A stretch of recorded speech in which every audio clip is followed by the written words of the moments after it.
கந்தா கடம்பா திருமுருகையா சிவகார்த்திகேயா மால்மருகா செந்தமிழில் திருப்புகழ் பாடி நின்றால் மனம் மிஞ்சிடும் இன்பம் விளையுதையா. சிரகிரி வேலவனை காண்கையிலே விழி ஓரம் கண்ணீர் பெருகிடுமே. கந்த சஷ்டி கவச்சம் போதுவோர்க்கு கந்தன் கருணை என்றும் துணை வருமே. பங்குனி உத்திர நாளினிலே உனை நினைந்தே காவடி சுமந்து வந்தோம்.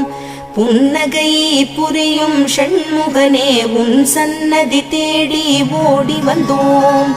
உன் பதம் பணிவது என் தவமே, என் மனதில் நிறைந்திடும் உன்முகமே.